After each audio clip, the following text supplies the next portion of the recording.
Quando presidentes fazem acordos com o diabo, isso não é algo trivial. Já parou para pensar em quem realmente controla seu país? Muitas vezes, consideramos os presidentes, primeiros ministros e outros líderes como os responsáveis por guiar e liderar nossas nações. No entanto, e se eu lhe dissesse que essas figuras podem não ser os verdadeiros tomadores de decisão?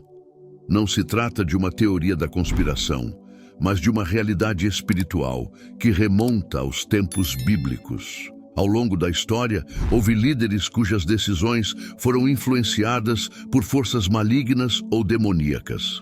Por exemplo, o rei Herodes ordenou o massacre de crianças nascidas na época de Jesus. E o faraó fez o mesmo com muitas crianças na época de Moisés. O rei Acabe e sua esposa Jezabel tentaram levar a nação à adoração de ídolos. Estes são apenas alguns exemplos de líderes influenciados por forças malignas. Muitos líderes do passado tomaram decisões ruins frequentemente devido à influência de forças espirituais. Infelizmente, isso também acontece hoje em dia com muitos dos líderes mundiais. Suas decisões podem impactar você direta ou indiretamente, mesmo que você não esteja ciente disso. Como podemos ter certeza de que isso é verdade? A resposta é simples, porque as políticas adotadas por esses líderes frequentemente alinham-se mais com a agenda do diabo do que com a de Deus. Esses líderes são meticulosamente escolhidos pelo diabo, que influencia seu processo de tomada de decisão. No livro do Apocalipse, encontramos que os líderes de grandes nações farão um pacto maligno durante os tempos finais. O Antigo Testamento contém 15 livros de profecia, enquanto o Novo Testamento tem apenas um, Apocalipse. João, um dos apóstolos, escreveu-o quando estava em Éfeso. João e Maria, mãe de Jesus, mudaram-se para Éfeso e passaram o resto de suas vidas lá.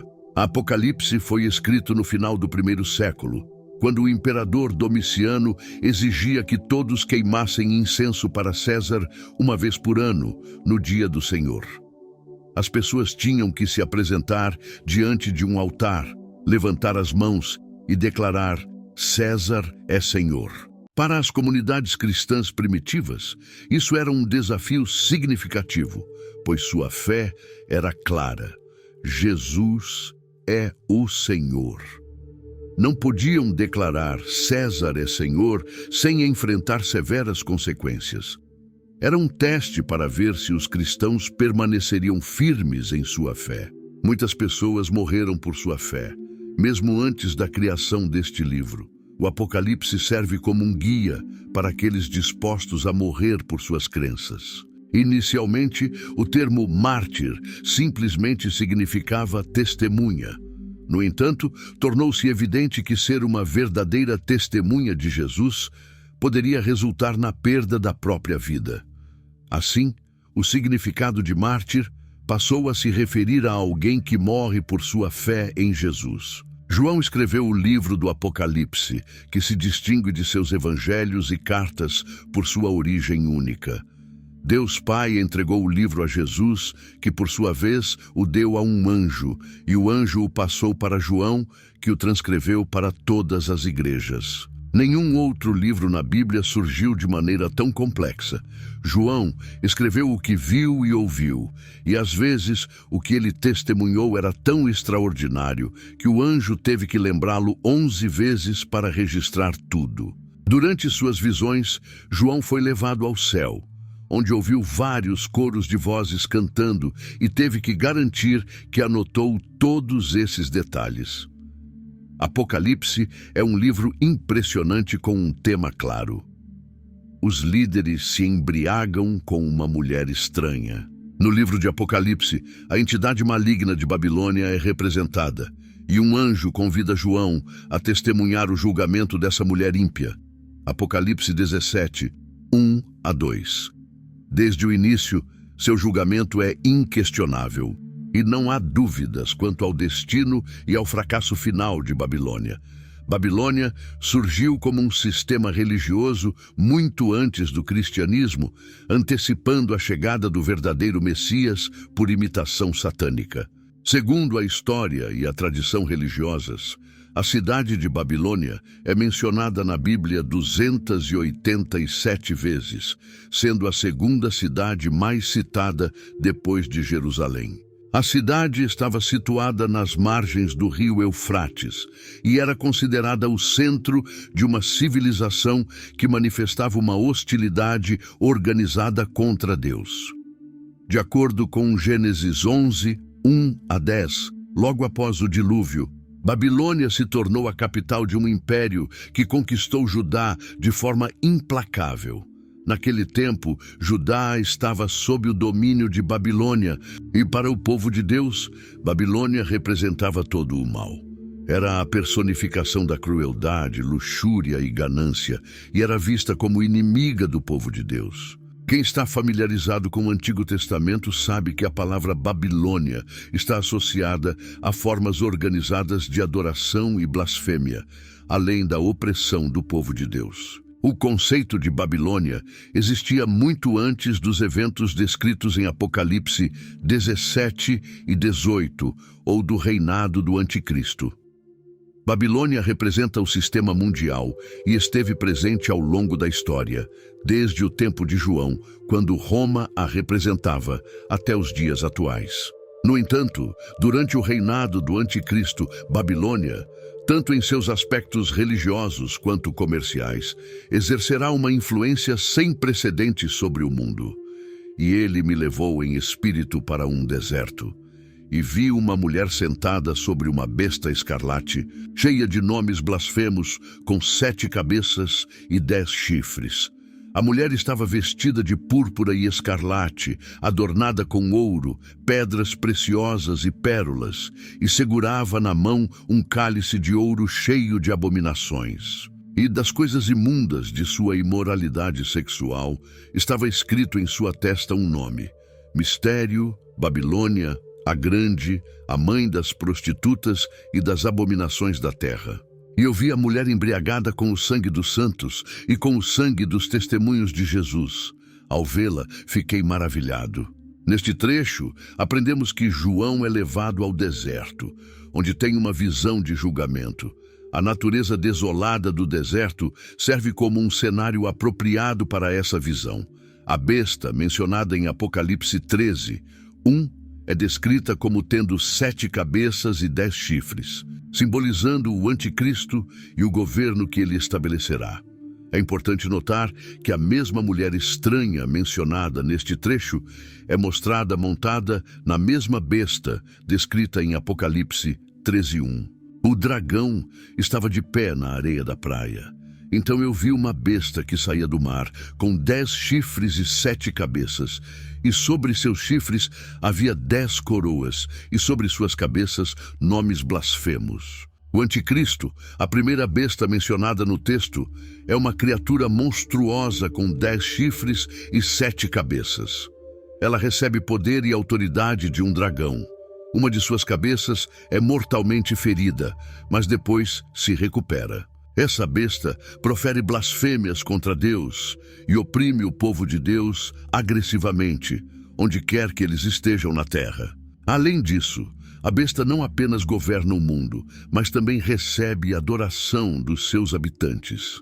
É crucial notar que a primeira besta é uma representação simbólica do anticristo, enquanto o dragão representa Satanás. Gostaria de discutir a principal manifestação do reino de Satanás, que é a oposição.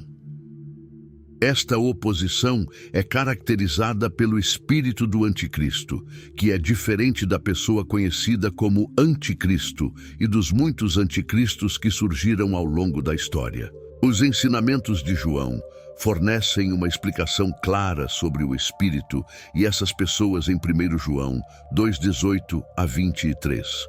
Filhinhos, já é a última hora. E como ouvistes que vem o anticristo, também agora muitos anticristos têm surgido.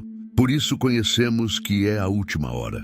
Saíram de entre nós, mas não eram dos nossos, porque se fossem dos nossos, teriam permanecido conosco. Mas saíram para que se manifestasse que não são todos dos nossos. Vós, porém, tende a unção do Santo e conheceis todas as coisas. Não vos escrevi porque não soubesseis a verdade, mas porque a sabeis, e porque nenhuma mentira procede da verdade. Quem é o mentiroso, senão aquele que nega que Jesus é o Cristo? Este é o anticristo, aquele que nega o Pai e o Filho. Todo aquele que nega o Filho também não tem o Pai. Aquele que confessa o Filho tem também o Pai. Permita-me esclarecer o verdadeiro significado do termo anticristo. A palavra Cristo vem do grego Christos, que corresponde ao hebraico Mashiach, de onde obtemos a palavra Messias. Portanto, quando usamos o termo anticristo, estamos nos referindo ao antimessias. Este termo tem capturado a imaginação de muitas pessoas, algumas das quais podem não estar familiarizadas com a Bíblia. No entanto, muitos ainda não compreendem totalmente o que o anticristo realmente representa. Enquanto Jesus era conhecido por sua beleza e carisma, a personalidade e o caráter do anticristo serão desagradáveis e repulsivos. Jesus sempre falou a verdade, enquanto o anticristo só proferirá mentiras. No livro de 1 João 2,8, o autor discute o conceito do anticristo e muitos anticristos. Segundo o texto, existe um espírito associado ao anticristo, e esse espírito acabará levando ao surgimento do anticristo. O anticristo é acreditado como um messias satânico que enganará as pessoas ao aparecer como uma pessoa charmosa e bem-sucedida. Ele será o supremo vencedor e parecerá um anjo de luz. No entanto, ele conduzirá a humanidade em uma rebelião contra Deus durante os tempos finais. É por isso que é crucial estar ciente de sua verdadeira natureza. Acredita-se que há indivíduos que são como precursores do anticristo e de sua missão, mesmo que o mundo ainda não tenha visto a revelação final dessa figura. Esses indivíduos são comumente chamados de anticristos com A minúscula. Na Bíblia, o futuro líder mundial é conhecido por vários nomes ou títulos, incluindo o homem da iniquidade e o filho da perdição. Ao longo da história, muitos indivíduos foram identificados como anticristos. De acordo com as Escrituras, no fim dos tempos, um governante poderoso conhecido como o anticristo governará brevemente a humanidade, representando a manifestação suprema do mal. À medida que nos aproximamos do fim desta era, o espírito do anticristo se intensificará e encontraremos uma batalha mais frequente contra ele. O espírito age através de cada anticristo identificável. João nos fornece sinais significativos desse espírito que são de enorme importância. A principal característica do espírito é negar que Jesus é o Messias, conforme vemos em 1 João 2,22. Quem é o mentiroso, senão aquele que nega que Jesus é o Cristo? Além disso, João explica que qualquer pessoa que nega o Pai e o Filho é o anticristo. É crucial perceber que o espírito do anticristo não nega a existência de Deus. Na verdade, o anticristo afirmará representar Deus. O espírito nega que o Messias já veio. Pode até acreditar que o Messias virá, mas nega que o Messias já tenha chegado. O anticristo é conhecido por 3 nomes: Anticristo, o homem da iniquidade e o filho da perdição. Também é dado um outro nome importante em Apocalipse capítulo 13. Este faz parte da visão que João teve. Em Apocalipse 13, 1-4, na visão de João, ele viu essa besta surgindo do mar. É importante notar que a besta é distinta de Satanás, que é representado pelo dragão em Apocalipse 12,9. Embora o dragão e a besta estejam relacionados, eles não são a mesma entidade. A besta é distinta do dragão de Apocalipse 12, mas ainda está intimamente identificada com ele.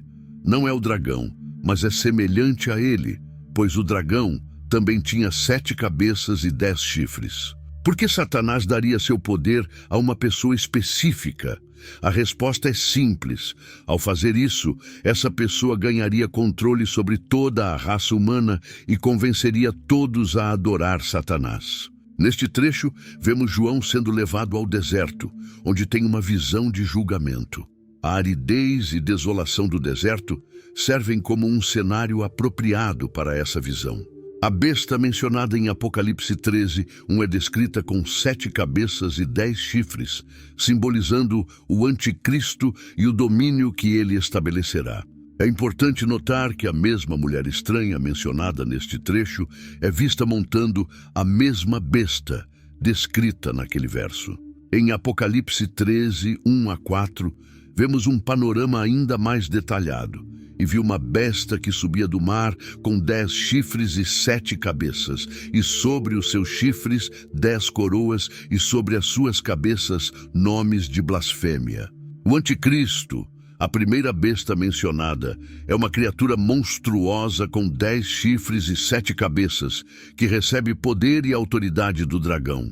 Uma de suas cabeças é ferida mortalmente, mas depois é curada. Esta besta fala blasfêmias contra Deus e oprime agressivamente o povo de Deus, onde quer que eles estejam na terra. Além disso, a besta não apenas governa o mundo, mas também recebe adoração dos seus habitantes. É fundamental entender que a primeira besta simboliza o anticristo, enquanto o dragão representa Satanás. Gostaria de discutir a principal manifestação do reino de Satanás, que é a oposição. Essa oposição é caracterizada pelo espírito do anticristo, que é distinto da pessoa chamada anticristo e dos muitos anticristos que surgiram ao longo da história. Os ensinamentos de João fornecem uma explicação clara sobre esse espírito e essas pessoas em 1 João 2, 18 a 23. Nele lemos: Filhinhos, já é a última hora. E como ouvistes que vem o anticristo, também agora muitos anticristos têm surgido. Por isso conhecemos que é a última hora. Saíram de nós, mas não eram de nós, porque se fossem de nós, ficariam conosco. Mas saíram para que se manifestasse que não são todos de nós. Mas vós tendes a unção do Santo e sabeis todas as coisas. Não vos escrevi porque não soubesseis a verdade, mas porque a sabeis e porque nenhuma mentira procede da verdade. Quem é mentiroso, senão aquele que nega que Jesus é o Cristo? Este é o anticristo, aquele que nega o Pai e o Filho. Todo aquele que nega o Filho também não tem o Pai. Aquele que confessa o Filho também tem o Pai. Permita-me esclarecer o verdadeiro significado do termo anticristo. A palavra Cristo vem do grego Christos, que corresponde ao hebraico Mashiach, do qual derivamos a palavra Messias. Portanto, quando usamos o termo anticristo, na verdade, estamos nos referindo ao antimessias. Esse termo capturou a imaginação de muitos, alguns dos quais podem não estar familiarizados com a Bíblia. No entanto, ainda há muitos que não compreendem completamente o que o anticristo realmente representa. Enquanto Jesus era conhecido por sua beleza e carisma, a personalidade e o caráter do anticristo serão desagradáveis e repulsivos. Jesus sempre falava a verdade, enquanto o anticristo proferirá apenas mentiras. No livro de 1 João 2,8, o autor aborda o conceito do anticristo e dos muitos anticristos. De acordo com o texto, há um espírito associado ao anticristo, e esse espírito eventualmente levará ao surgimento do anticristo. O anticristo é visto como um messias satânico, que enganará as pessoas ao se apresentar como alguém encantador e bem-sucedido. Ele será o grande vencedor e parecerá um anjo de luz, mas conduzirá a humanidade a uma rebelião contra Deus nos últimos tempos. Por isso, é crucial estar atento à sua verdadeira natureza. Acredita-se que existem indivíduos que são precursores do anticristo e de sua missão, mesmo que o mundo ainda não tenha visto a revelação final dessa figura. Esses indivíduos são frequentemente chamados de anticristos com a minúscula. Na Bíblia, o futuro líder mundial é conhecido por vários nomes ou títulos, incluindo o homem da iniquidade e o filho da perdição. Ao longo da história, muitos indivíduos foram identificados como anticristos, mas de acordo com as Escrituras, no final desta era, um governante poderoso conhecido como o Anticristo reinará brevemente sobre a humanidade, representando a manifestação suprema do mal. À medida que nos aproximamos do fim desta era, o espírito do Anticristo se tornará mais intenso e enfrentaremos essa oposição com mais frequência. O Espírito opera através de cada anticristo, e João nos forneceu sinais significativos desse Espírito, que são de enorme importância. A principal característica do Espírito é que ele nega que Jesus é o Messias, conforme vemos em 1 João 2:22. Quem é mentiroso, senão aquele que nega que Jesus é o Cristo?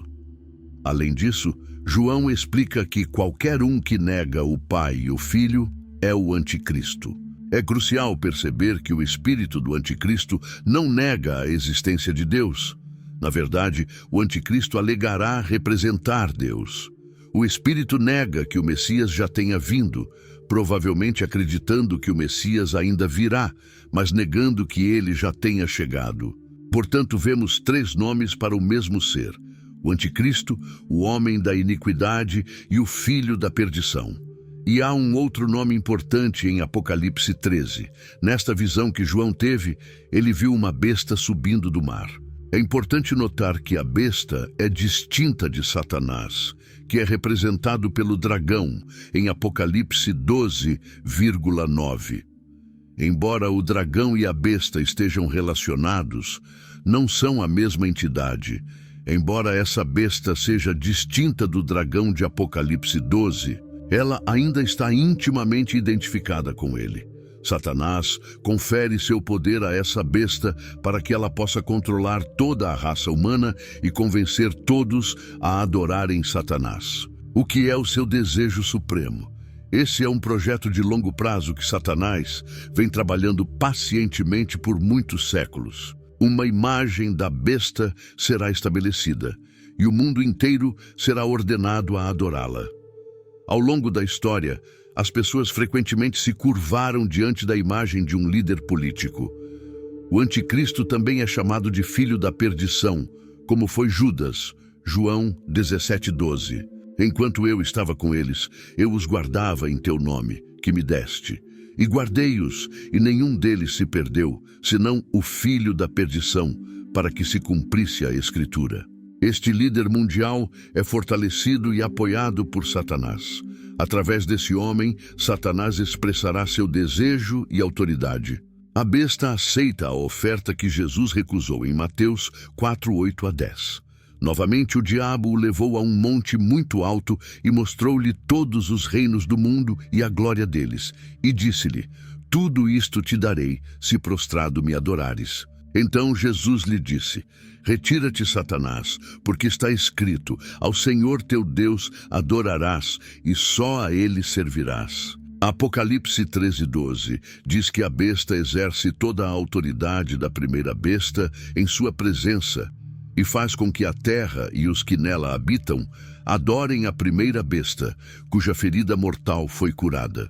Usando termos como ferida e curada, vemos que essa besta imita até mesmo a morte e a ressurreição de Jesus, o que aumentará enormemente sua fama e poder. O poder da besta impressionará o mundo, levando as pessoas a acreditarem que ela é invencível. Daniel acredita que um orador habilidoso pode não apenas usar uma linguagem sofisticada, mas também falar desrespeitosamente sobre Deus. O Anticristo é retratado como um homem cuja aparência supera a dos seus contemporâneos. Seu charme, eloquência e aparência marcante o tornarão altamente atraente para muitas pessoas. O Anticristo progredirá de um líder regional para um líder mundial, um tirano global implacável e, finalmente, um Deus. As blasfêmias da besta podem ser um título mais preciso do que anticristo para este ditador dos últimos tempos. Este indivíduo é alguém que fala contra Deus e se opõe a tudo o que Deus representa, incluindo seu nome, seu lugar de habitação e os habitantes do céu. Alguns imperadores romanos blasfemaram contra Deus dessa forma, mas não cumpriram essas profecias, embora tenham sido precursores delas. A besta terá autoridade para agir sem restrições por 42 meses, que correspondem a 3 anos e meio. A besta fará guerra contra os santos, e a mulher que cavalga sobre a besta representa o poder político que a apoia. Isso também indica que ela ocupa uma posição dominante e controla externamente a besta. Da perspectiva de Deus, sua associação com blasfêmias e com a besta do dragão é evidente. No entanto, para o mundo, ela pode parecer uma pessoa devota e fiel, possuindo a fé que muitos desesperadamente precisam. A mulher está vestida com símbolos de governança, como escarlate e roxo, e adornada com ouro, pedras preciosas e outros símbolos de riqueza. Apesar disso, ela se envolve em idolatria e abominações, e a impureza de sua adulteração é notável. Em meio a esse cenário luxuoso, ela está vestida com púrpura e escarlate, cores que eram difíceis de obter, e caras associadas ao esplendor e à magnificência. Na sua testa está escrito um nome que a identifica de várias maneiras: Mistério, Babilônia, a Grande. O termo Babilônia aqui não se refere à cidade física, mas sim à sua representação espiritual. Esta Babilônia espiritual é considerada a fonte de toda forma de adultério espiritual e idolatria. Esse ente maligno não se limita a um único departamento de uma organização religiosa. Acredita-se que seja a personificação do movimento global de Satanás, que pode ser descrito como a religião da ordem global. Nosso mundo está pronto para ser seduzido por essa entidade maligna, porque é fundamentado na ideia de que não importa no que você acredita, contanto que acredite em algo. A mulher está embriagada com o sangue dos santos e dos mártires de Jesus. Ela não apenas persegue, mas também se deleita com o fato de estar perseguindo os justos, assim como uma pessoa embriagada se deleita no álcool. Por que esse símbolo é retratado na forma feminina? Muitas nações deram a seus países a forma de uma figura feminina. O anjo informa a João que tudo será esclarecido em relação à mulher estranha. Em Apocalipse 17:7, o anjo pergunta: "Por que te maravilhas? Eu te direi o mistério da mulher e da besta que a leva, a qual tem 7 cabeças e 10 chifres." O foco da exposição está na besta. Embora a mulher pareça governar o sistema criado pelo anticristo, na realidade, ele é a força motriz por trás de tudo e está simplesmente usando-a. Assim como os tiranos sempre usaram a religião para alcançar seus objetivos. Em Apocalipse 17:9 é dito: "Aqui está a mente que tem sabedoria. As 7 cabeças são 7 montes, sobre os quais a mulher está assentada, e são 7 reis. As 7 cabeças da besta representam as 7 colinas onde a mulher governa, assim como representam 7 reis." Montanhas podem simbolicamente representar nações ou governos na Bíblia, como visto em Daniel 2:35. Em Apocalipse 17:10, lemos: "5 reis caíram, o 6º é, e o 7º ainda não é chegado, e quando vier, deve durar um pouco de tempo. O 7º será rapidamente usurpado por um 8º, que se tornará o estado do anticristo." Em Apocalipse 17:11, a besta escarlate que era e não é mais, é o 8º rei. Ela é semelhante aos outros 7 e também está destinada à destruição. A besta, também conhecida como Anticristo, Pode ser identificada como o oitavo rei, no sentido de que possui características de todos os impérios mundiais anteriores. Ele é um dos 7, mas sua queda já está predestinada. A palavra perdição traduz-se literalmente como destruição, e é exatamente isso que acontecerá com a besta. Em Apocalipse 17, 12 a 15, os 10 chifres da besta representam 10 reis que ainda não surgiram. Eles serão designados para seus reinos por um breve momento para reinar com a besta. Todos eles concordarão em dar a ela seu poder e autoridade, e juntos irão guerrear contra o Cordeiro. Mas o Cordeiro os derrotará, porque ele é o Senhor dos senhores e Rei dos reis. E os seus escolhidos e fiéis estarão com ele.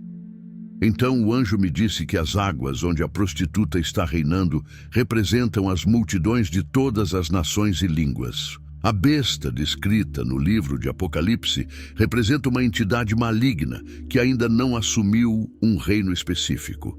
Isso sugere a formação de uma confederação de 10 nações, cujas ações, embora sua identidade exata permaneça incerta, são claramente visíveis. Essa entidade domina todos os povos, nações e línguas do mundo, evidenciando a influência global dessa figura sinistra. Sua relação com a besta revela a criação de uma religião mundial unificada, onde a essência do mal está centrada na conexão íntima entre essa entidade e a besta, que lidera um governo global. A mulher má, que simboliza essa entidade, é descrita como sendo julgada pelos aliados do anticristo que se voltam contra ela. Em Apocalipse 17:16, é dito que a besta escarlate e seus 10 chifres, que representam 10 reis, odeiam a prostituta. Eles a despojarão de suas vestes, comerão sua carne e a queimarão com fogo. Esse ato simboliza a destruição final da entidade maligna. O anticristo, também conhecido como o filho da perdição, não permitirá a adoração a ninguém além dele mesmo. Ele se exaltará acima de tudo o que é chamado Deus, chegando a sentar-se no templo de Deus, afirmando ser ele próprio Deus. Segundo Tessalonicenses 2:3 a 4. Após o anticristo estabelecer seu domínio, ele não precisará mais da ajuda da Babilônia religiosa e começará a destruí-la, assim como sua religião mundial. A principal intenção dos tiranos sempre foi utilizar a religião para seus próprios fins e depois descartá-la. No final, tudo será guiado pela vontade de Deus, conforme Apocalipse 17:17, que diz que Deus implantou um plano nos corações dos reis para cumprir seus propósitos.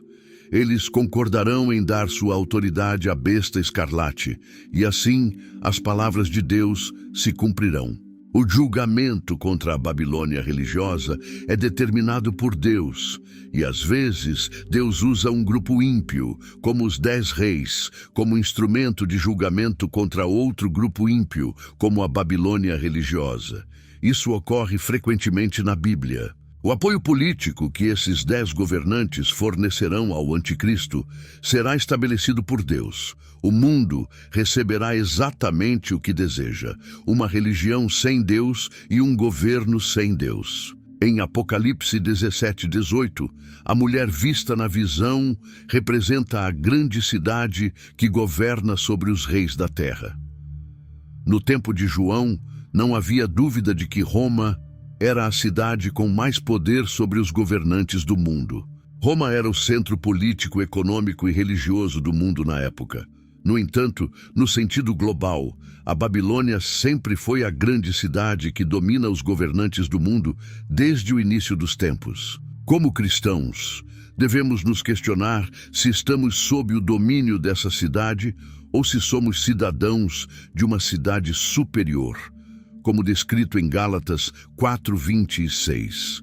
Mas a outra mulher, que é Sara, representa a Jerusalém celestial, que é a livre e nossa mãe. A Roma antiga personificava a idolatria da Babilônia. A idolatria continua tão prevalente quanto no passado, mas agora é mais disseminada. Quais cidades são mais identificáveis com o sistema mundial atual? Hollywood, Wall Street, Washington? A referência à identidade de Babilônia como um mistério indica que não podemos saber com absoluta certeza quem ela é. No entanto, o texto dá algumas pistas. Após a queda da mulher estranha, segue-se a queda da Babilônia comercial, conforme descrito em Apocalipse 18, versículos 1 a 3. Um anjo desce do céu com grande autoridade e a terra é iluminada por seu esplendor. Ele proclama que Babilônia, a Grande, caiu e se tornou morada de demônios e prisão para espíritos imundos e aves repugnantes. Todas as nações beberam do vinho da paixão de sua imoralidade, e os reis da terra cometeram imoralidade com ela. Os mercadores da terra enriqueceram com o luxo sensual de Babilônia. O anúncio da queda de Babilônia é repetido para enfatizar a destruição iminente e trágica dessa cidade, que foi de imensa importância. O pecado de Babilônia não se limitava apenas à idolatria, mas incluía também vaidade, ganância e acúmulo de riqueza. Em Apocalipse 18, 9 a 10, os reis e líderes políticos que viveram luxuosamente com Babilônia lamentarão sua queda, observando de longe o fumo de sua queima e chorando sobre a cidade que caiu em uma única hora. A intensidade do calor e da fumaça pode até sugerir o uso de armas nucleares. Babilônia se tornará um lugar desolado, sem influência. Apocalipse 18, 22 a 23 descreve a destruição de Babilônia. Não se ouvirá mais o som de arpistas, músicos e artesãos em suas ruas, e o moinho de grãos não funcionará mais. O comércio cessará, a vida normal acabará e a luz das lamparinas não brilhará mais. A voz do noivo e da noiva não será mais ouvida. Os mercadores eram os grandes e proeminentes homens da terra, mas foram enganados pelas artes mágicas de Babilônia. A linguagem poética e as imagens usadas em Apocalipse explicam o destino iminente das indústrias e do comércio de Babilônia. O destino de Babilônia é inevitável e seus dias estão contados. A maneira como isso ocorrerá é plausível no ambiente atual. Políticos ambiciosos, ávidos por poder e ressentidos com seu poder financeiro, podem estar dispostos a causar um desastre econômico para assumir o controle. Os reis invejarão a mulher que os controla e decidirão destruí-la. A cidade será consumida pelas chamas, resultando no pior desastre econômico da história. Muitos chorarão e lamentarão pelas ruínas, enquanto o desastre se desenrola. Essas mudanças foram provocadas por Deus e não por ações físicas. Ele terá implantado nos corações dos líderes o desejo de cumprir sua missão. Deus terá convencido esses líderes a se unirem ao Behemoth para enfrentar a cidade. O anticristo exercerá autoridade política, enquanto o falso profeta controlará a religião. Os reis oferecerão controle econômico em troca de poderes delegados a si mesmos, mas a posse desses privilégios será extremamente breve, apenas 1 hora. A queda de Babilônia é tão certa que é descrita no Apocalipse como se já tivesse ocorrido. Isso é uma certeza para os cristãos. No entanto, há razões práticas para alertá-los sobre isso. Qual é a relação entre o povo de Deus e esta Babilônia final? Existem 3 princípios a serem seguidos. Primeiro, haverá muitos mártires na cidade, que está embriagada com o sangue dos santos, aqueles que testemunharam a respeito de Jesus. Esta última frase novamente indica a presença de cristãos e aparece em todo o Apocalipse. Em uma cidade dedicada à imoralidade, pessoas piedosas não têm lugar. Uma consciência reta é algo que a comunidade não deseja. Em segundo lugar, os cristãos são instruídos a saírem de Babilônia para que não participem de seus pecados e não recebam suas pragas.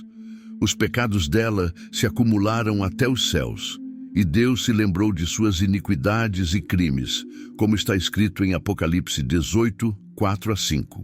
A história de Babilônia nos ensina que o orgulho excessivo pode nos levar a problemas e que é importante manter a humildade. Ensina-nos que, por mais poderosos ou ambiciosos que sejamos, nossos planos devem alinhar-se com a vontade de Deus. Quando não estão alinhados, os resultados podem ser indesejáveis. A história de Babilônia é um aviso. Ela nos alerta contra os perigos do orgulho e da autossuficiência, incentivando-nos a depender de Deus. Também reflete a futilidade dos esforços humanos para alcançar unidade ou imortalidade fora do plano divino, seja como comunidade ou individualmente. A história nos lembra que nossas ambições devem estar alinhadas com a vontade de Deus. Caso contrário, como os habitantes de Babilônia, corremos o risco de trabalhar contra os propósitos divinos, o que só pode levar à confusão e, eventualmente, à nossa queda. Portanto, na próxima vez que você estiver tentando construir uma grande obra, reserve um momento para considerar se suas ambições estão alinhadas com o plano de Deus para você. Lembre-se, se o Senhor não construir a casa, os construtores trabalham em vão, conforme diz o Salmo 127, versículo 1. Profetas como Isaías e Jeremias previram a queda de Babilônia devido às suas injustiças, idolatria e imoralidade. Portanto, como indivíduos ou como sociedade, nossas nações enfrentam consequências por oprimir os outros, desconsiderar a moralidade e se afastar do que é certo, o que pode levar à nossa queda. Vemos também que os reinos terrenos são temporários. Apesar de seu poder e grandiosidade, Babilônia eventualmente caiu para o Império Medo-Persa, como foi predito. Em outras palavras, tudo na Terra é temporário, desde nossos próprios sucessos até a estrutura da sociedade. A única coisa que durará para sempre é o reino de Deus. Então, concentre-se no que durará para sempre, e não apenas no que está aqui hoje e desaparecerá amanhã. A ascensão e a queda de Babilônia mostram que Deus tenta se comunicar conosco de várias maneiras, e devemos prestar atenção e evitar o orgulho excessivo. Babilônia foi uma cidade impressionante, feita por homens, mas desmoronou porque Deus queria que assim fosse. Essa história é sempre relevante porque nos lembra que o verdadeiro poder e grandeza pertencem a Deus, como está escrito na Bíblia. O reino de Deus é eterno e estará sempre presente para todas as gerações. Conforme Daniel 4:24. A Jerusalém celestial é a que nos dá esperança, a Jerusalém que está nos céus e é o local de nossa verdadeira cidadania, como descrito em Hebreus 12:22. A cidade de Jerusalém é definida por duas características únicas. É santa e nova, diferente de qualquer outra cidade na terra. É sagrada e moderna ao mesmo tempo. O nome da cidade, Jerusalém, cria uma conexão com a terra e especificamente com o local da nossa redenção. É importante reconhecer o significado de se referir a este local divino de Deus e de seu povo como a cidade santa. Além disso, é relevante notar que o cumprimento final da esperança cristã está profundamente enraizado nas conexões e relacionamentos sociais. A Nova Jerusalém é distinta da antiga. É um lugar onde não há choro, tristeza, morte ou dor. Nos tempos vindouros, será revelado que a Nova Jerusalém não possui templo, não faz sacrifícios, não tem sol ou lua e não experimenta a noite.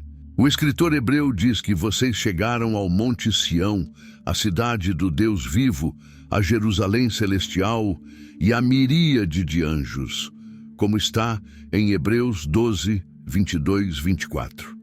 A missão dos anjos é acolher os justos de todas as épocas nessa igreja quando Deus os levar para o céu, conforme descrito em Apocalipse 21:9. Um anjo convida João dizendo: "Venha, eu vou mostrar-lhe a noiva, a esposa do Cordeiro." Logo depois, João é levado para ver a santa cidade de Jerusalém. Podemos inferir que a noiva de Cristo na Nova Jerusalém simboliza a mesma entidade prometida, pois o anjo prometeu revelar a noiva de Cristo a João, mas em vez disso, mostrou-lhe a Nova Jerusalém. Como e por que devemos orar por nossos líderes? Orar pelos líderes não é exclusivo das nações democráticas e tem sido uma prática antiga, mesmo antes dos Estados Unidos estabelecerem seu Dia Nacional de Oração. A Bíblia nos dá várias instruções e comandos para orar pelos nossos líderes, sejam eles nacionais ou locais, seculares ou religiosos. Paulo escreveu em 1 Timóteo 2, versículo 1 a 4. Antes de tudo, recomendo que se façam súplicas, orações, intercessões e ações de graças por todos os homens, pelos reis e por todos os que estão em alta posição, para que possamos viver uma vida tranquila e sossegada, com toda piedade e dignidade. O que está acontecendo é resultado de um plano divino, e não de qualquer ação física. Deus terá implantado em seus corações o desejo de cumprir sua missão. Ele os terá convencido a unir forças com a besta para atacar a cidade, e o anticristo exercerá autoridade política, enquanto o falso profeta terá o controle religioso. Os reis, agora, oferecerão controle econômico em troca de poderes delegados para si mesmos, mas a posse desses privilégios será extremamente breve, apenas 1 hora. A queda de Babilônia é tão certa que é descrita em Apocalipse como já tendo ocorrido. Isso é algo que os cristãos podem ter certeza. No entanto, há razões práticas para informar sobre isso. Qual é a conexão entre o povo de Deus e esta Babilônia final? Existem 3 regras a serem seguidas. Primeiro, haverá muitos que estarão embriagados com o sangue dos santos, daqueles que deram testemunho de Jesus. Esta última expressão indica novamente a presença de cristãos e é mencionada em várias partes do Apocalipse. Em uma cidade dedicada à imoralidade, os piedosos não têm lugar. A consciência é algo que a comunidade não deseja. Em segundo lugar, os cristãos são instruídos a sair dela, meu povo, para que não participem de seus pecados e não recebam de suas pragas, pois seus pecados se acumularam até o céu, e Deus se lembrou de suas iniquidades. Apocalipse 18, 4 a 5.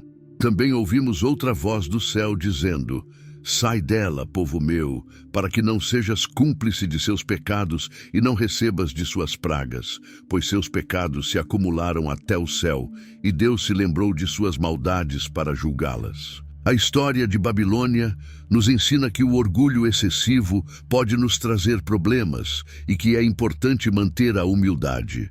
Ela nos ensina que, por mais poderosos ou ambiciosos que sejamos, nossos planos devem estar alinhados com a vontade de Deus. Quando não estão, os resultados podem ser indesejáveis. A história de Babilônia é um aviso, alertando-nos sobre os perigos do orgulho e da autossuficiência e nos exorta a depender de Deus. Além disso, ela revela a futilidade dos esforços humanos para alcançar unidade ou imortalidade fora do plano de Deus, seja como comunidade ou como indivíduos. A narrativa nos lembra que nossas ambições devem estar alinhadas com a vontade divina.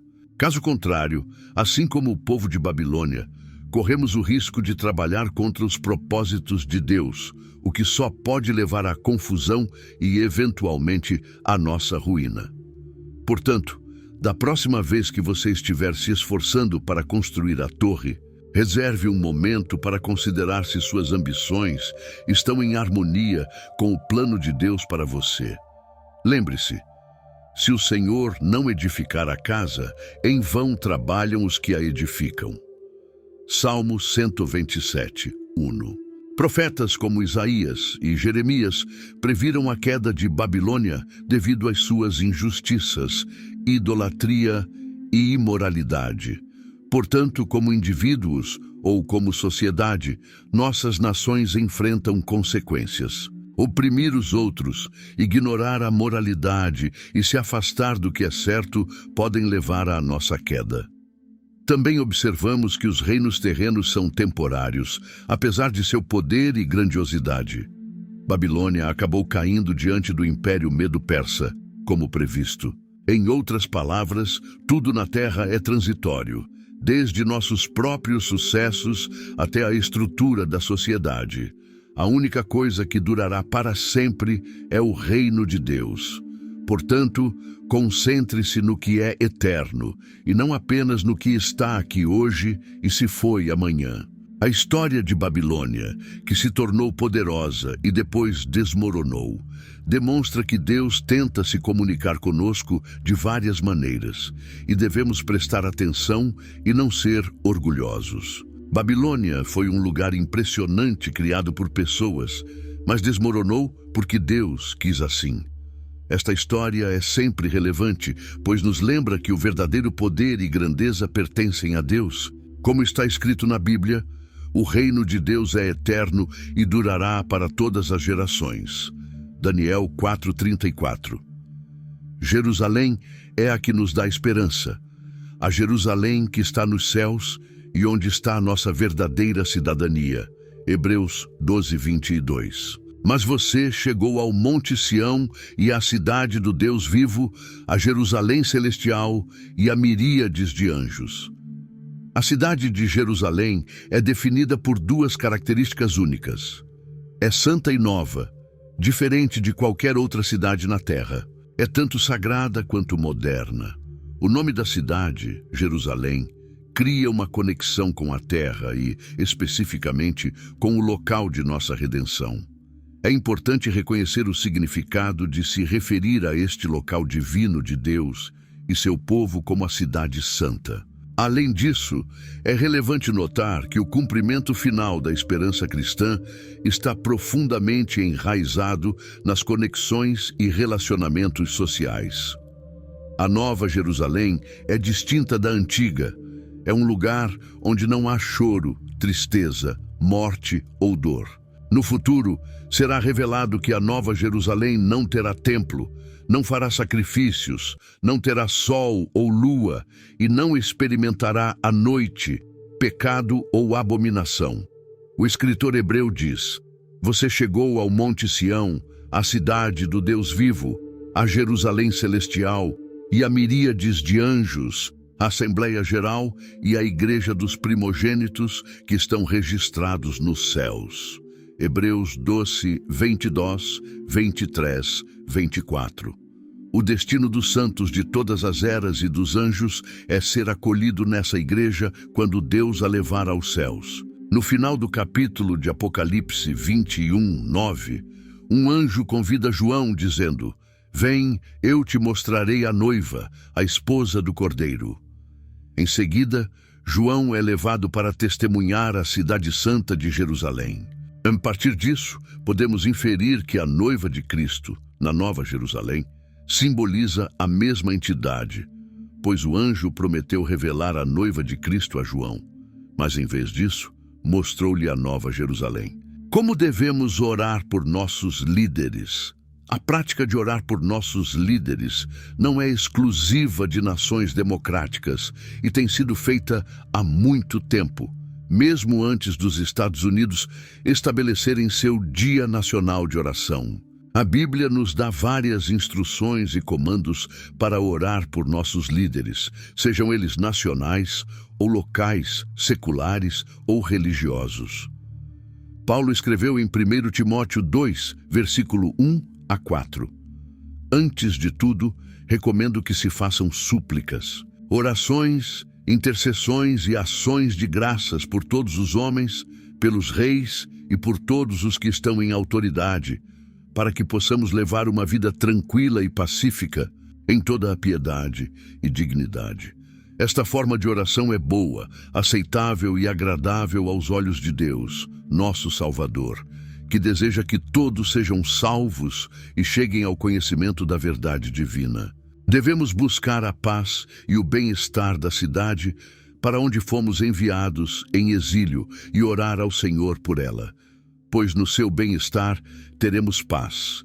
Jeremias 29, 7. Em Romanos 13, 1 está escrito: toda pessoa esteja sujeita às autoridades superiores, pois não há autoridade que não venha de Deus. As autoridades que existem foram instituídas por Deus. Em Efésios 2, 18 a 20, lemos: pois é por meio dele que ambos temos acesso ao Pai em um só Espírito. Assim, vocês já não são estrangeiros nem forasteiros, mas concidadãos dos santos e membros da família de Deus, edificados sobre o fundamento dos apóstolos e profetas, sendo Cristo Jesus a pedra angular. A oração é um aspecto crucial de nossas vidas, especialmente em relação àqueles em posições de autoridade. A Bíblia enfatiza a importância de orar por funcionários do governo em todos os níveis: pastores, anciãos da igreja, conselhos escolares, diretores de escolas, empregadores e outros líderes. Não oramos apenas porque somos instruídos a fazê-lo, mas também porque faz sentido prático. As ações de nossos líderes podem ter efeitos significativos em nossas vidas diárias e influenciar nossas famílias, igrejas, locais de trabalho, cidades e países. Quando aqueles em autoridade estão alinhados com a vontade de Deus, torna-se mais fácil viver uma vida pacífica e santa, como mencionado em 1 Timóteo 2:2. Quando homens ímpios estão no poder, nossas orações por eles são igualmente necessárias, como exemplificado pelas últimas palavras de William Tyndale antes de ser queimado na fogueira: Senhor, abre os olhos do rei da Inglaterra. Além disso, não oramos pelos nossos líderes apenas para nosso benefício pessoal. A liderança pode ser uma tarefa cansativa. Tiago 3:1 diz: meus irmãos, não muitos de vocês sejam mestres, sabendo que receberemos um juízo mais severo. Os líderes carregam um grau de responsabilidade perante seus seguidores. Muitas vezes são alvo de críticas e pessoas a quem recorrer em crises. Se eles estão liderando bem, estão vivendo suas vidas em serviço. Oramos por eles porque reconhecemos a grandeza de sua tarefa e somos gratos por sua disposição em liderar. Como devemos orar por nossos líderes? Se não sabemos se nossos líderes conhecem a Jesus, nossa primeira oração deve ser pela salvação deles. No entanto, independentemente de sua fé, também devemos orar pela orientação de Deus em sua liderança. Devemos pedir que nossos líderes sejam sábios, perspicazes e rodeados por conselheiros úteis. Como cristãos, acreditamos que Deus colocou nossos líderes em autoridade sobre nós, Romanos 13:1, e podemos pedir que os use conforme sua vontade. Também devemos orar pela proteção deles. Ao orar por pastores ou líderes ministeriais, podemos pedir a Deus que lhes dê força em meio à batalha espiritual e os mantenha encorajados no Senhor. Podemos também orar por suas famílias, que muitas vezes são alvo de escrutínio e carregam um fardo adicional. Em resumo, devemos orar para que nossos líderes sigam a vontade de Deus, apoiem os que estão ao seu redor e beneficiem seus seguidores. Vamos orar. Querido Senhor, nos colocamos diante de Ti para orar pelo nosso presidente. Pedimos que lhe conceda sabedoria divina para liderar este país com integridade, que ele sempre te sirva e te reverencie em todas as suas palavras e ações. Solicitamos humildemente que o abençoes com a graça para unir nossa nação e trazer paz a todos os seus habitantes. Agradecemos por ouvir nossa oração. Amém. O aspecto alarmante de Apocalipse 16 é que começamos a ver um tipo diferente de pessoas surgindo. Assista a este vídeo até o fim e descubra o maior julgamento da Bíblia. O Antigo Testamento contém 15 livros de profecias, enquanto o Novo Testamento tem apenas um livro profético, Apocalipse. A palavra pecado se refere ao ato de violar a lei divina, e a consequência disso é a morte, conforme escrito em Romanos 6:23. Porque o salário do pecado é a morte, mas o dom gratuito de Deus é a vida eterna em Cristo Jesus, nosso Senhor. Essas consequências se tornam dolorosamente evidentes. A humanidade que testemunha isso tem uma escolha a fazer: reconhecer isso como um sinal do julgamento de Deus e retornar a Ele, ou endurecer seus corações e continuar no caminho da rebelião. À medida que os próximos cálices são derramados, a divisão entre luz e trevas, justiça e iniquidade se tornará ainda mais pronunciada. Em momentos como esses, as palavras do salmista ressoam mais do que nunca. Horrível coisa é cair nas mãos do Deus vivo. Hebreus 10:31. Mesmo em sua ira, a misericórdia de Deus permanece evidente. Esse julgamento, assim como as pragas do Egito, serve como um aviso. O segundo cálice, após o primeiro que trouxe úlceras dolorosas sobre aqueles que tinham a marca da besta, preparou-se para um ato monumental. O anjo avançou com um cálice cheio de um líquido misterioso. Apocalipse 16:3 descreve o momento em que o segundo anjo derramou seu cálice no mar, e ele se tornou sangue como de um homem morto, e toda a vida marinha morreu. À medida que o conteúdo do cálice tocava as águas da terra, uma transformação arrepiante começou. O oceano azul claro e cheio de vida começou a se transformar em uma cor vermelha profunda e espessa, parecendo o sangue escuro de um cadáver.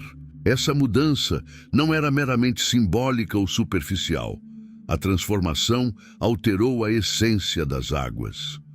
Apocalipse 8:8-9 descreve a contaminação parcial do mar, enquanto aqui, no segundo cálice, a contaminação é completa.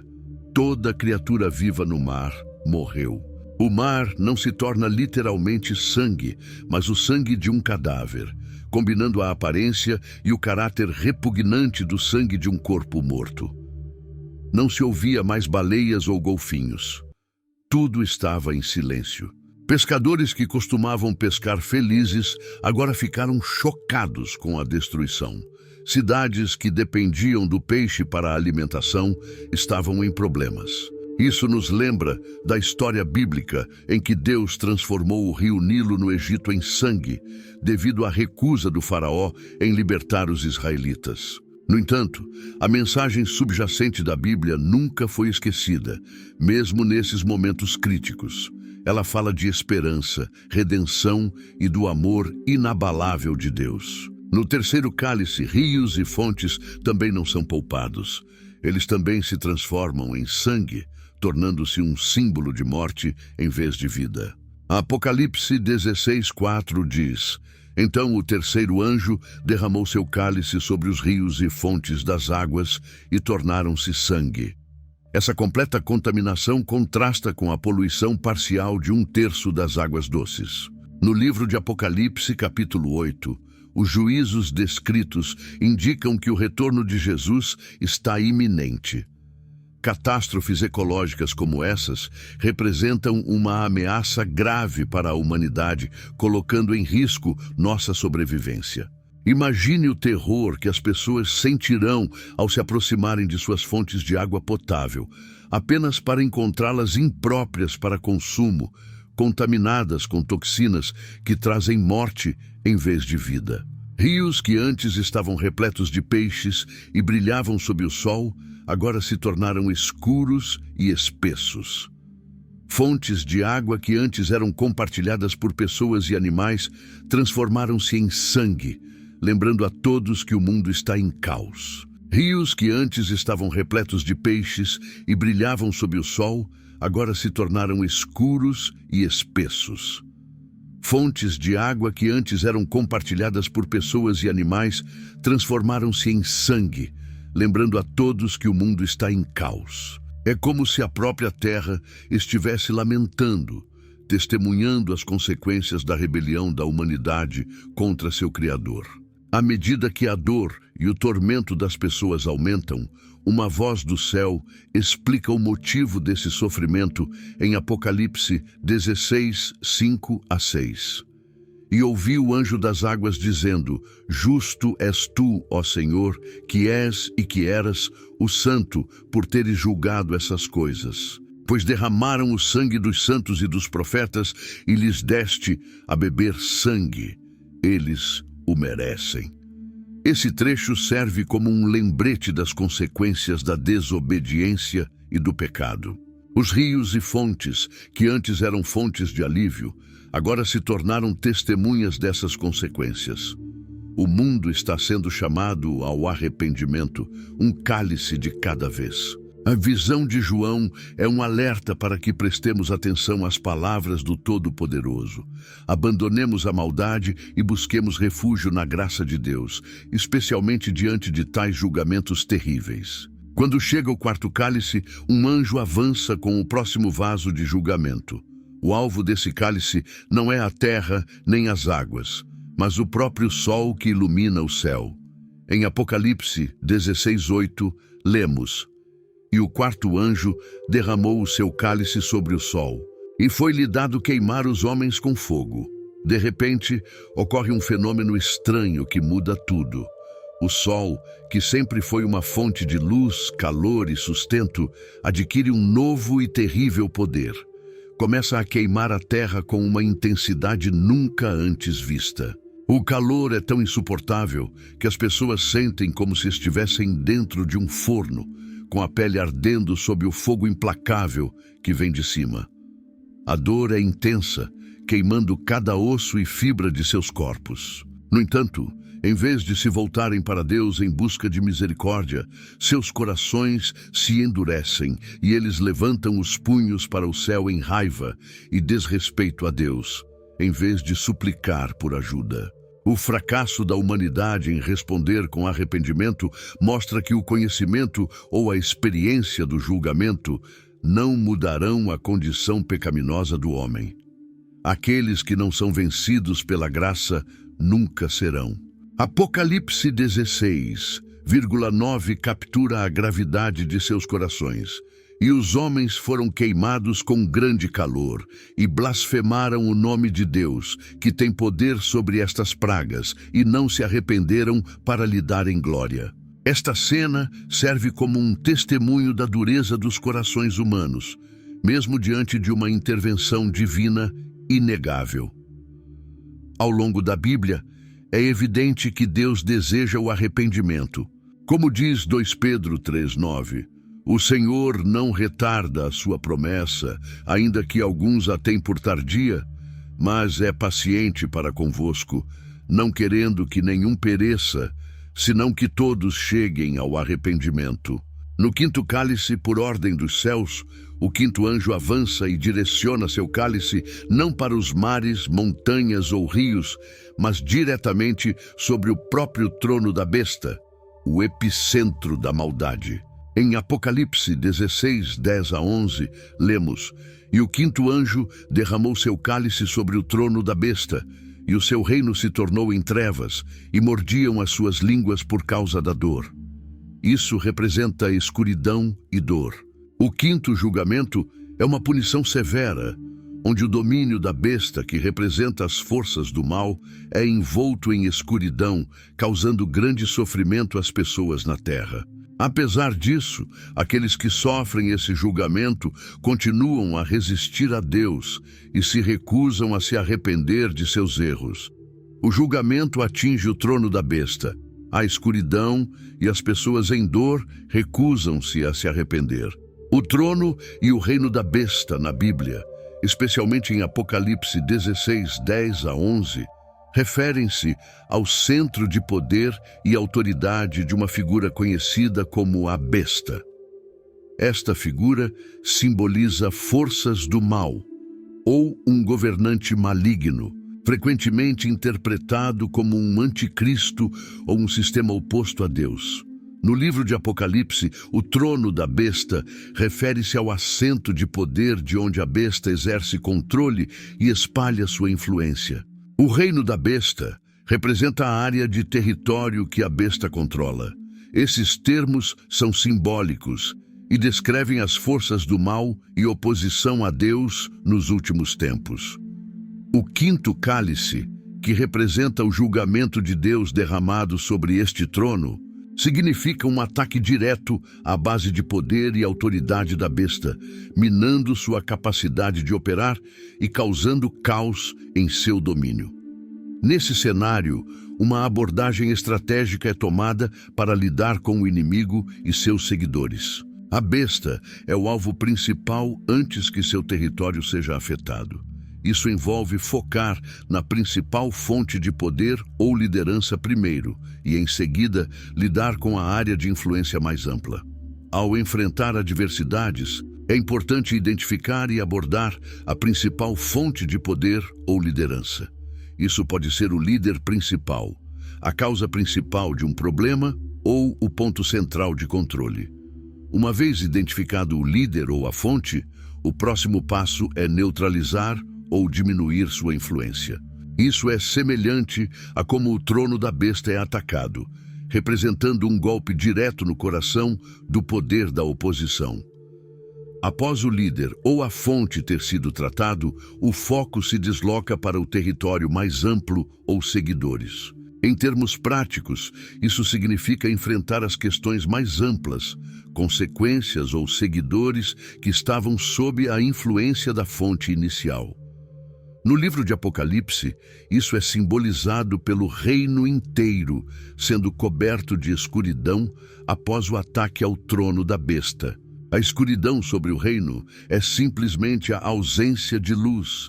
A primeira referência bíblica à escuridão está na história da criação em Gênesis, onde Deus cria a luz e separa a luz da escuridão. A escuridão é frequentemente usada para simbolizar uma vida vivida sem a orientação ou presença de Deus. Por exemplo, em Salmos 82:5, eles nada sabem, nem entendem, andam em trevas. Isso indica uma falta de entendimento espiritual ou iluminação. A escuridão é muitas vezes associada ao mal, ao pecado e ao domínio de Satanás. Como está escrito em Efésios 6:12, porque a nossa luta não é contra a carne e o sangue, mas contra os principados, contra as potestades, contra os príncipes das trevas deste século, contra as hostes espirituais da maldade nos lugares celestiais. Aqui, a escuridão é uma metáfora para as forças do mal em oposição a Deus. A escuridão também pode representar ignorância e erro, como em 1 João 1:6, que diz: se dissermos que temos comunhão com Ele e andarmos em trevas, mentimos e não praticamos a verdade. Quando falamos sobre a revelação dos juízos descritos em Apocalipse 8, entendemos que esses eventos sinalizam a iminência do retorno de Jesus. Desastres ecológicos, como os mencionados, representam uma ameaça severa à sobrevivência da raça humana, colocando em questão nossa continuidade. Imagine o pavor que as pessoas sentirão ao se depararem com suas fontes de água potável, apenas para descobrirem que essas águas estão contaminadas e repletas de toxinas letais. Rios que antes eram repletos de peixes e brilhavam sob o sol, agora se tornaram escuros e densos, e fontes d'água, que antes eram compartilhadas por seres humanos e animais, transformaram-se em um tom avermelhado, lembrando a todos que o mundo está em caos. Os acontecimentos prévios foram apenas uma preparação para este grande evento que João previu. A transformação descrita é de extrema importância. A água, que é a fonte de vida na terra, se tornou sangue, o símbolo da vida perdida. É como se a própria terra estivesse lamentando e testemunhando as consequências da rebelião da humanidade contra seu Criador.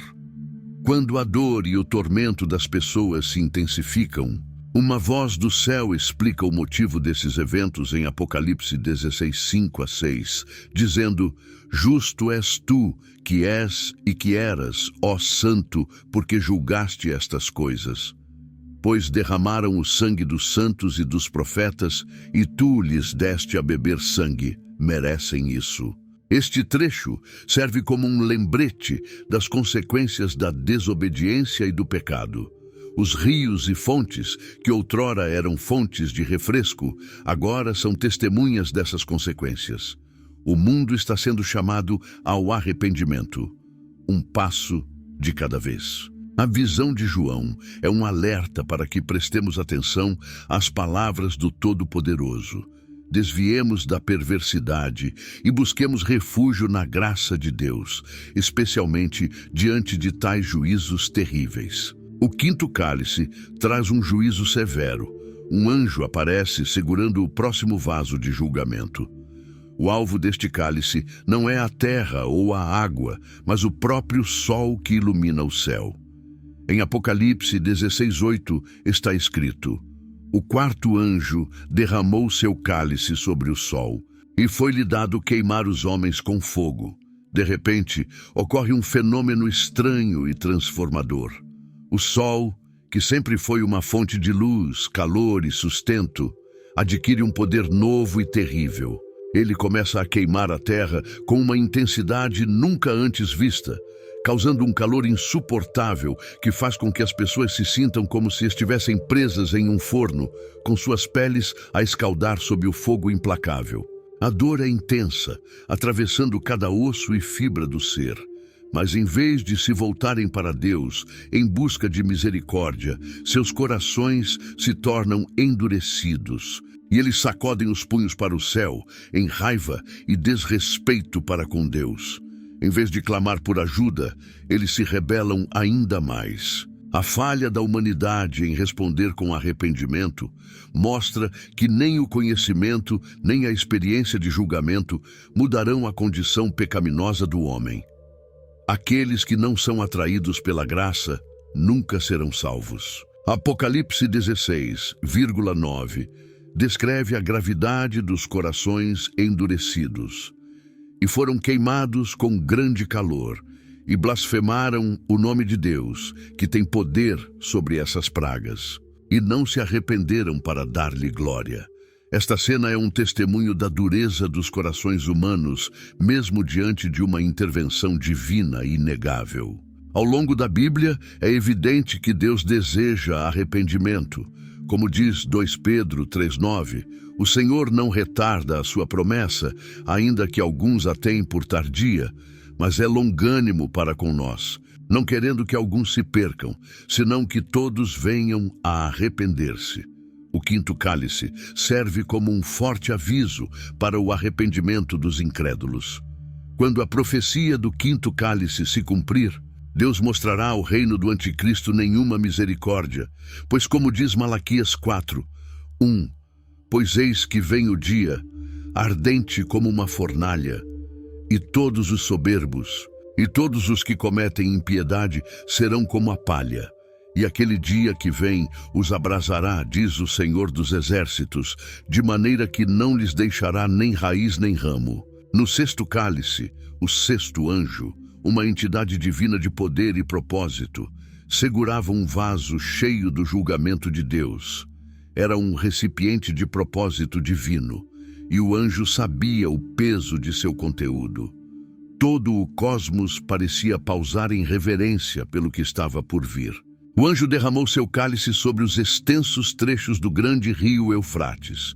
Um evento de tal magnitude só poderia ser descrito por João, que testemunhou: então o sexto anjo derramou seu cálice sobre o grande rio Eufrates, e a sua água secou-se, para que se preparasse o caminho dos reis do Oriente.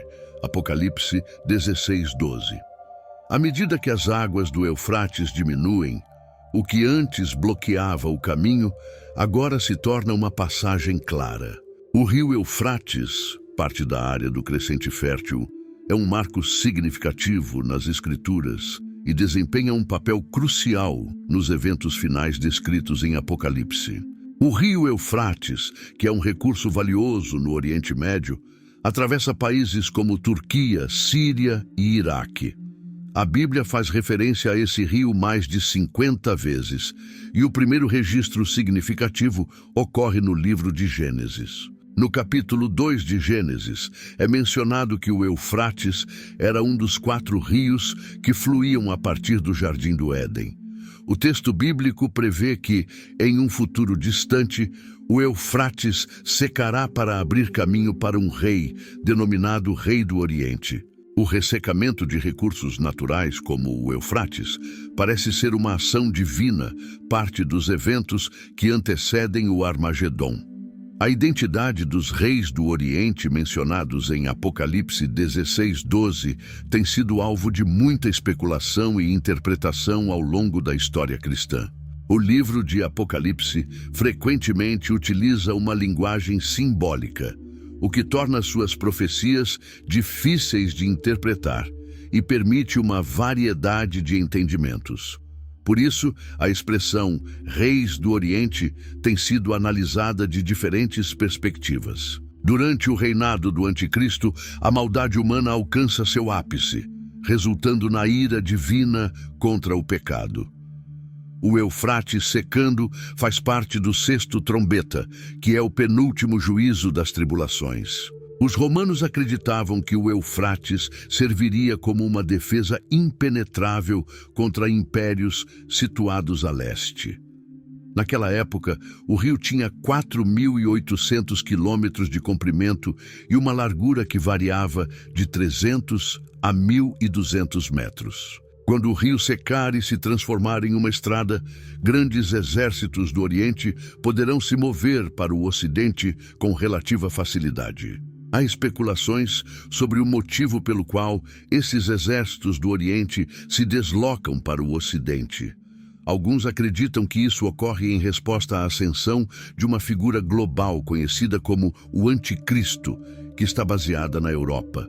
Acredita-se que, no fim, eles travarão uma batalha contra Deus. Em seguida, os reis da terra se reunirão no lugar chamado Armagedom, o que está associado a uma grande guerra. Na Bíblia, o termo Armagedom refere-se ao conflito decisivo e final que ocorrerá no futuro entre Deus e as forças do mal. A palavra Armagedom deriva do hebraico Har Megiddo, que significa Monte Megido, o local previsto para a batalha. O termo aparece exclusivamente em Apocalipse 16, mas após a seca das águas, 3 espíritos bizarros surgem de um lugar obscuro. Eles parecem vir do dragão, da besta e do falso profeta, assumindo a forma de rãs. Enquanto os antigos israelitas viam esses espíritos como impuros, os egípcios reverenciavam uma deusa rã. O cenário estava pronto, e a batalha entre o bem e o mal estava mais clara do que nunca. À medida que a visão de João prosseguia, ele percebeu com profunda reverência a gravidade dos eventos em desenvolvimento e escreveu: Eis que venho como um ladrão. Bem-aventurado aquele que vigia e guarda as suas vestes, para que não ande nu e não sejam vistas as suas vergonhas. Apocalipse 16, 16, 15. O local exato de Armagedom continua incerto, pois não há uma montanha chamada Megido. No entanto, Ar também pode significar colina, e o local mais provável é a área montanhosa ao redor da planície de Megido, situada a cerca de 100 quilômetros ao norte de Jerusalém. Megido foi palco de numerosos conflitos ao longo da história, envolvendo egípcios, assírios, gregos, romanos, cruzados e tropas napoleônicas. As batalhas ocorridas em Megido durante a Primeira Guerra Mundial também são notáveis. Armagedom é associado a 2 das mais significativas catástrofes da história bíblica: a morte de Saul e seus filhos, 1 Samuel 31:8, e a morte do rei Josias, 2 Crônicas 35:22. Nos últimos dias, influências demoníacas farão com que os reis da terra reúnam seus exércitos para um ataque em massa, liderados pelo Anticristo. A Batalha de Armagedom é um conflito multifacetado, envolvendo uma ampla gama de participantes, incluindo seres sobrenaturais e as forças do bem e do mal. O ressecamento do Eufrates e a Batalha de Armagedon são eventos interconectados na linha do tempo profética. O primeiro evento, que envolve o Eufrates secando, prepara o caminho para o segundo evento, a Batalha de Armagedon, limpando uma via geográfica para o confronto. Isso sinaliza que a batalha final entre o bem e o mal levará a uma nova era de governança divina e paz. Após o ressecamento do Eufrates, o que acontecerá com o Anticristo? Enquanto ele lidera a Batalha de Armagedon, a insatisfação das pessoas com a liderança desse ditador global, que quebrou todas as promessas feitas, aumentará. Durante a Batalha de Armagedon, partes significativas do mundo começarão a formar suas próprias forças militares para derrubá-lo. Segmentos importantes do mundo começarão a reunir suas forças militares e a rebelar-se contra ele. Futuramente, o Anticristo tentará esmagar as rebeliões contra ele, mas será impedido de destruir Israel e Jerusalém. Com a ausência do Eufrates, os governantes das terras orientais terão uma chance melhor de atacar o Anticristo. Isso desencadeará o maior conflito da história humana. O sétimo cálice será o desfecho de todo o julgamento. À medida que a cena se desenrolava nos céus, o sétimo anjo preparava-se para derramar o último cálice da punição divina. Este cálice não era comum. Representava a culminação de todos os julgamentos anteriores, revelando a verdadeira severidade e a decisão final de Deus. Em Apocalipse 16:17 é dito: "E o sétimo anjo derramou o seu cálice no ar, e saiu uma grande voz do templo do céu, do trono, dizendo: Está feito." Esta proclamação não foi apenas um anúncio, mas uma afirmação do cumprimento do julgamento final de Deus sobre a terra. Após isso, o céu reagiu com grande intensidade, com vozes, trovões e relâmpagos, e houve um terremoto tão grande que nunca havia ocorrido desde que o homem esteve na terra. O rio Eufrates, um dos recursos mais valiosos do Oriente Médio, atravessa a Turquia, a Síria e o Iraque. A Bíblia menciona esse rio mais de 50 vezes, e é no livro de Gênesis que encontramos a primeira referência a ele. No segundo capítulo de Gênesis, é relatado que o Eufrates era um dos 4 rios que fluíam do Jardim do Éden. A Bíblia também profetiza que um dia o Eufrates secará para abrir caminho para um rei do Oriente.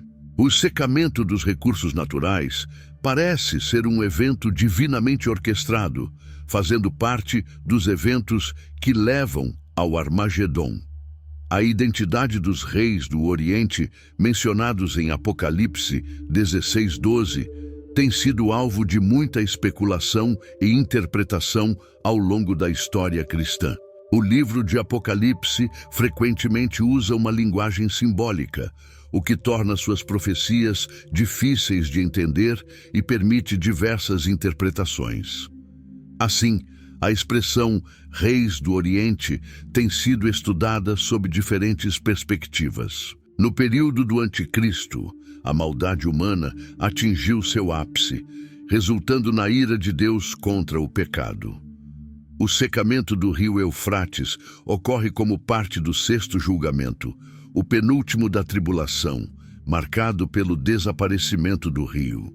Os romanos acreditavam que o Eufrates serviria como uma defesa impenetrável contra os impérios situados a leste. Naquela época, o rio tinha 4.800 quilômetros de comprimento e variava de 300 a 1.200 metros de largura. Contudo, quando o rio secar e se transformar em uma estrada, enormes exércitos do Oriente poderão avançar para o Ocidente com relativa facilidade. Há especulações sobre o motivo pelo qual esses exércitos se moveriam para o Ocidente. Alguns acreditam que seria uma resposta ao surgimento de uma figura global conhecida como Anticristo, baseada na Europa. Acredita-se que, no fim, eles entrarão em combate com Deus. Em seguida, os reis da terra se reunirão no lugar chamado em hebraico Armagedon. O secamento do Eufrates está relacionado a uma grande guerra. A Bíblia sugere que o Eufrates secará devido a um anjo que derramará uma taça da ira de Deus. Este evento não é fruto de causas naturais, como mudanças climáticas ou intervenção humana, mas foi divinamente planejado para preparar o caminho para os reis do Oriente, preparando o cenário para a batalha profetizada. A grande batalha ocorrerá em um local conhecido como Armagedon, Har-Magedon. Mas o que é a Batalha de Armagedon? Hoje em dia, o termo Armagedon é frequentemente usado de forma mais geral para se referir a qualquer batalha cataclísmica, especialmente se ela resultar em destruição generalizada ou na aniquilação da vida humana. Segundo o livro de Apocalipse, o termo Armagedon refere-se ao conflito final decisivo entre Deus e as forças do mal. A palavra origina-se do hebraico Har-Magedon, que significa Monte Megido, a localização prevista para a batalha. A palavra Armagedon aparece apenas uma vez na Bíblia, em Apocalipse 16. No entanto, no mesmo dia em que a água desapareceu, 3 espíritos estranhos surgiram de um lugar escuro. Pareciam vir do dragão, da besta e do falso profeta, assumindo a forma de rãs. Enquanto os antigos viam esses espíritos como impuros, os egípcios reverenciavam uma deusa rã. O cenário estava montado, as peças estavam em jogo e o universo prendeu a respiração.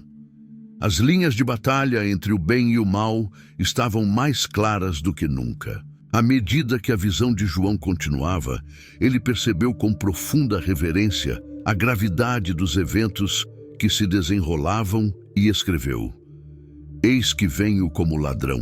Bem-aventurado aquele que vigia e guarda suas vestes, para que não ande nu e não seja exposto. Apocalipse 16 e 15. O local exato de Armagedon permanece incerto, uma vez que não há uma montanha chamada Megido. No entanto, a palavra Har também pode significar colina. Então, o local mais provável é a área montanhosa ao redor da planície de Megido, situada a cerca de 100 quilômetros ao norte de Jerusalém. Megido tem sido palco de conflitos ao longo da história, envolvendo egípcios, assírios, gregos, romanos, cruzados e as tropas de Napoleão. As batalhas em Megido durante a Primeira Guerra Mundial também são notáveis. Armagedon testemunhou 2 das catástrofes mais significativas da história bíblica: a morte de Saul e seus filhos, 1 Samuel 31:8, e a morte do rei Josias, 2 Crônicas 35:22. Nos últimos dias, influências demoníacas farão com que os reis da terra reúnam seus exércitos para um ataque total. O anticristo liderará esse movimento. A Batalha de Armagedon é um conflito multifacetado que envolve uma ampla gama de participantes, incluindo seres sobrenaturais e as forças do bem e do mal. O secamento do Eufrates e a Batalha de Armagedon são 2 eventos interligados na linha do tempo profética.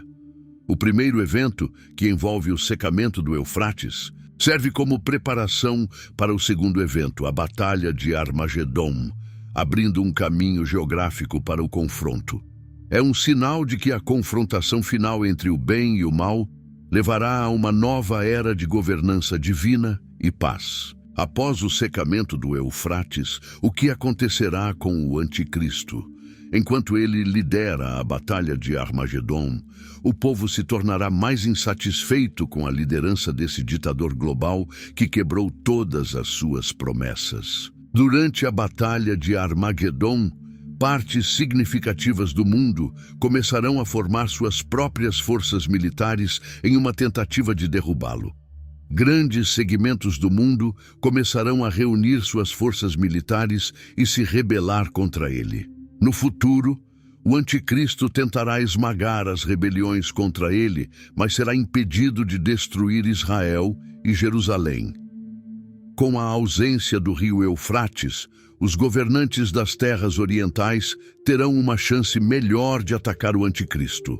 Quando eles chegarem, isso desencadeará o maior conflito da história humana. No sétimo cálice, enquanto a cena se desenrolava nos céus, o sétimo anjo se preparou para derramar o último cálice da punição de Deus. Este não era um cálice qualquer.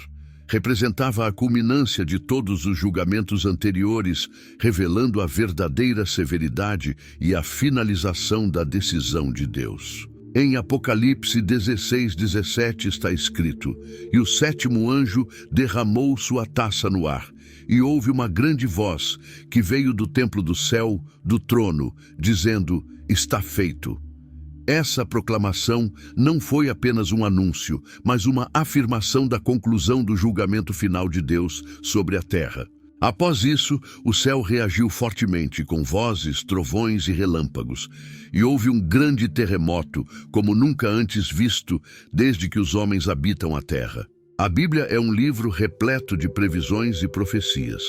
Em suas páginas, há um total de 735 profecias sobre o futuro, o que significa que 1/4 dos capítulos da Bíblia aborda previsões. Embora alguns livros bíblicos se concentrem mais em profecias do que outros, 596 dessas previsões já se concretizaram literalmente, conforme descrito nas Escrituras. Isso representa aproximadamente 81% das profecias bíblicas, e muitas delas foram feitas séculos antes de se concretizarem. Considerando esse histórico impressionante, não é difícil aceitar a possibilidade de que os restantes 19% também se cumpram. Atualmente, restam cerca de 20 profecias por se cumprir antes do retorno de Jesus. Estamos atentos a essas previsões para observar o que acontecerá antes da volta do Senhor. Sobre a ira do Cordeiro, o que significa biblicamente a ira de Deus? A ira refere-se a uma resposta emocional intensa a injustiças ou erros percebidos. Pode ser descrita como raiva, vexação, indignação ou irritação. Tanto os seres humanos quanto Deus podem manifestar ira, mas há uma diferença significativa entre os dois. A ira de Deus é sempre considerada santa e justificada, enquanto a ira humana é raramente justificada e nunca é santa. No Antigo Testamento, a ira de Deus é retratada como uma reação divina ao pecado e à desobediência, frequentemente provocada pela idolatria. Por exemplo, o Salmo 78, 56 a 66, narra a idolatria de Israel e como a ira divina se volta contra aqueles que falham em seguir a vontade de Deus. O Salmo 2, versículo 1 a 6 questiona: "Por que se amotinam as nações e os povos tramam coisas vãs? Os reis da terra se levantam e os governantes se juntam contra o Senhor e contra o seu ungido, dizendo: Rompamos as suas ataduras e sacudamos de nós as suas cordas. Aquele que está assentado nos céus se ri. O Senhor zomba deles, então lhes falará na sua ira e os turbará com o seu furor, dizendo: Eu, porém, constituí o meu rei sobre o meu santo monte Sião. A ira de Deus contra o pecado e a desobediência é completamente justificada, pois o plano de Deus para a humanidade é santo e perfeito, assim como Ele mesmo é. Deus fez um caminho para receber seu favor divino, que é por meio do arrependimento. Ao se arrepender, um pecador pode afastar a ira de Deus de si mesmo. No entanto, aqueles que rejeitam este plano perfeito rejeitam o amor, a misericórdia, a graça e o favor de Deus, incorrendo assim na sua ira justa. O Novo Testamento reforça a ideia de um Deus irado que julga o pecado. A história do rico e Lázaro ilustra o julgamento de Deus e as graves consequências para os pecadores não arrependidos. João 13:36 diz: Quem crê no Filho tem a vida eterna, mas quem rejeita o Filho não verá a vida, mas a ira de Deus sobre ele permanece. Aquele que crê no Filho não sofrerá a ira de Deus por seus pecados, pois o Filho tomou a ira de Deus sobre si mesmo ao morrer em nosso lugar na cruz. Aqueles que não creem no Filho e não o recebem como Salvador serão julgados no dia da ira. A ira de Deus é algo aterrorizante e temível.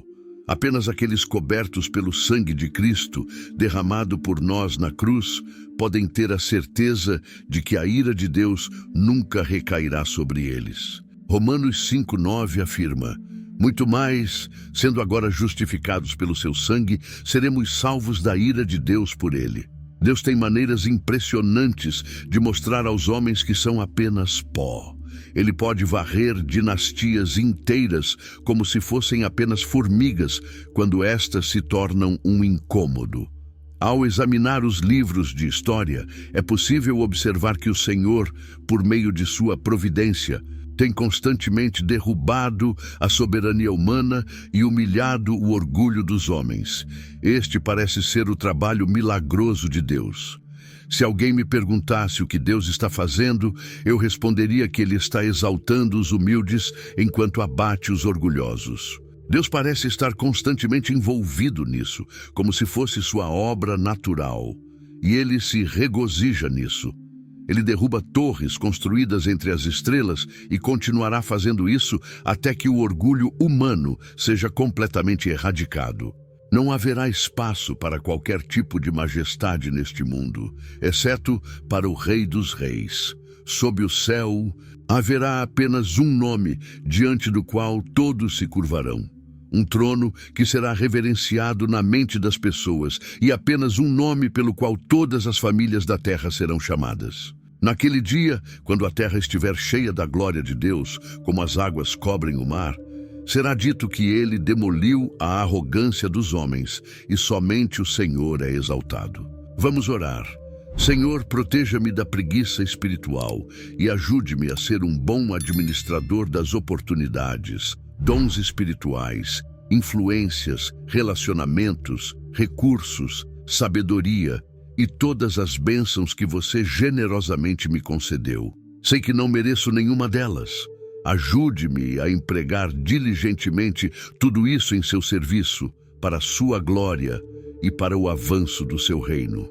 Que eu não me preocupe com meu próprio conforto, facilidade, conveniência e prazer, mas sim com como agradar a você e servir aos outros.